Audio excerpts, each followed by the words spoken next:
Halo, jumpa lagi dengan saya Mulyono. Kita akan membahas mengenai mata kuliah Bisnis Ekonomik dengan topik konsumen dan permintaan.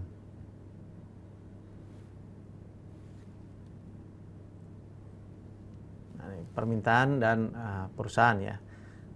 Biasanya kita akan bahas ini harga pasar ya. Harga pasar itu biasanya dinotasikan oleh P gitu ya, price gitu. Kemudian perusahaan individu ya dapat menjual sebanyak yang diinginkan dengan harga pasar. Tetapi ya, perusahaan ini terlalu kecil ya untuk memiliki pengaruh terhadap harga pasar secara keseluruhan. Nah, makanya perusahaan ini disebut dengan price taker. Jadi karena dia tidak memiliki pengaruh terhadap harga pasar secara keseluruhan. Namun dalam praktiknya sebagian besar perusahaan bukanlah price taker ya. Jadi misalnya perusahaan besar ya, seperti itu. Nah, perusahaan menghadapi kurva permintaan yang miring ke bawah. Artinya ya jika mereka menaikkan harga, maka mereka akan menjual lebih sedikit. Karena kalau harga naik kan yang membeli kan lebih sedikit ya. Tetapi jika mereka menurunkan harga, mereka akan menjual lebih banyak. Tapi perusahaan tidak hanya ingin tahu ke arah mana kualitas akan bergerak, mereka akan mengetahui ya, mereka ingin mengetahui bagaimana nih elastisitas harga permintaannya. Nah, dalam hal ini perusahaan juga perlu memahami perilaku konsumen, utilitas dan kepuasan konsumen. Biasanya para ahli ekonomi ini menggunakan istilah utilitas ya, untuk merujuk pada manfaat atau kepuasan yang kita dapatkan dari konsumsi. Kalau utilitas marginal ya, yaitu kepuasan tambahan ya, yang diperoleh dari mengkonsumsi satu unit tambahan barang dalam jangka waktu tertentu. Jadi ini kepuasan ini bertambah nih, atau kepuasan ekstra ya, pada saat mengkonsumsi satu unit tambahan barang dalam jangka waktu tertentu.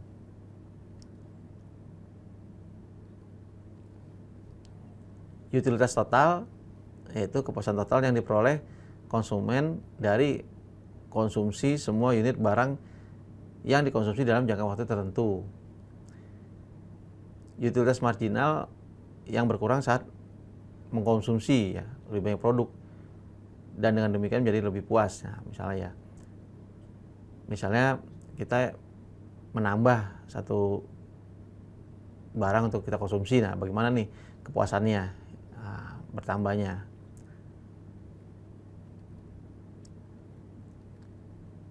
Nah, ini ada juga kita bahas mengenai surplus konsumen. Ya, surplus konsumen. Jadi surplus konsumen ini ya, perbedaan antara berapa banyak konsumen bersedia membayar untuk suatu barang dan berapa banyak mereka benar-benar membayarnya. Nah, jadi perusahaan juga perlu memahami mengenai surplus konsumen.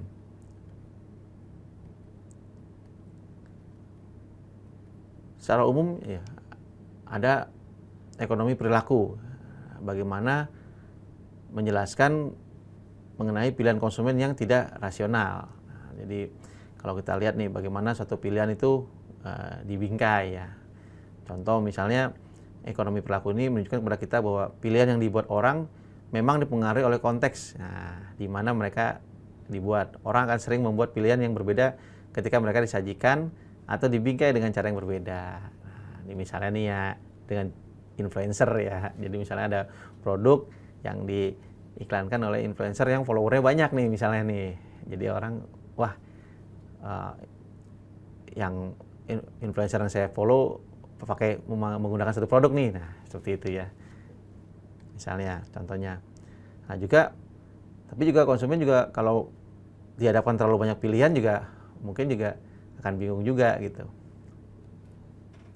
Jadi bagaimana pada saat membuat pilihan ini ya tidak terlalu banyak seperti itu, sehingga pengambilan keputusan ini tidak terlalu membingungkan konsumen.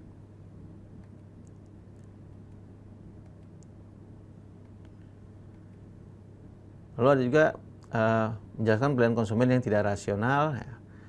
Mungkin juga dengan ketika kemampuan yang untuk membuat keputusan rasional dibatasi oleh kurangnya informasi atau waktu yang diperlukan untuk mendapatkan informasi tersebut. Nah, jadi misalnya ya, contohnya nih ada satu produk nih ya. Nah, informasinya dari mana nih dapatnya nih? Dari ya influencer, iklan dan sebagainya. Lalu juga mungkin ada penjelasannya waktu produk itu diluncurkan. Nah, seperti itu. Jadi ada konsumen mendapatkan informasi. Juga penggunaan heuristik, penggunaan strategi orang yang memanfaatkan pelajaran sederhana dari pengalaman masa lalu ketika mereka dihadapkan dengan pilihan yang serupa.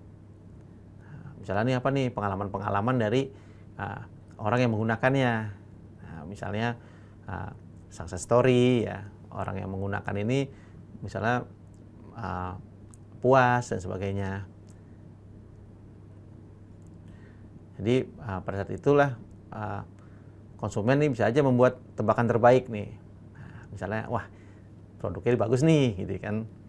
Atau mungkin juga akan coba-coba. Nah, coba-coba juga. Nah, mungkin juga bisa juga ya, mungkin ada praktis ya, mungkin mau coba, akhirnya mau praktek nih, gitu kan. Atau kalau itu metode ya. Atau kalau barang mungkin coba, gitu ya. Demikian pembahasan kita pada saat ini. Terima kasih.